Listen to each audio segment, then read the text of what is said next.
தரமான பிஓபிஎஃப் சிஸ்டர்னே கேட்டு வாங்குங்க. தரமான பிஓபிஎஃப் ஜெஸ்டா. தரமான பிஓபிஎஃப் ஜெஸ்டா. தேநீரின் உன்னத கலை.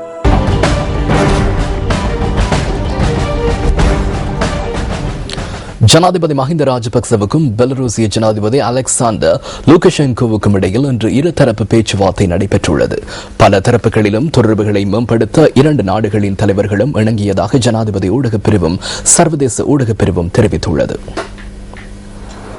இருதரப்பு பேச்சுவார்த்தை ஆரம்பமாக முன்னர் பெலருசிய ஜனாதிபதியின் உத்தியோகபூர்வ வாசஸ்தல வளாகத்தில் ஜனாதிபதி மஹிந்த ராஜபக்சவுக்கு இராணுவ அணிவகுப்புடன் மரியாதை செலுத்தப்பட்டது.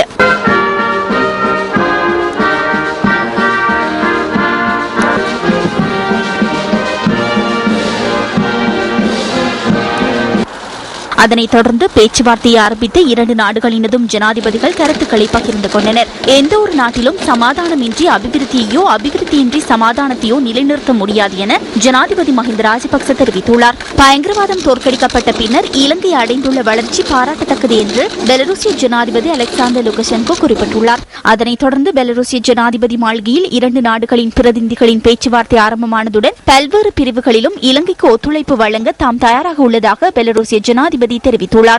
வெவ்வேறு தரப்பினரின் தேவைகளுக்காக ஐக்கிய நாடுகளின் மனித உரிமைகள் பேரவை போன்ற நிறுவனங்கள் இலங்கை மற்றும் பெலருசியா போன்ற நாடுகளை சிரமத்தில் ஆழ்த்தும் திட்டங்களில் ஈடுபடுவதாக குறிப்பிட்ட ஜனாதிபதி மஹிந்த ராஜபக்ச அவ்வாறு ஏனைய நாடுகளுக்கு அழுத்தம் கொடுப்பதை கண்டிப்பதாகவும் கூறியுள்ளார்.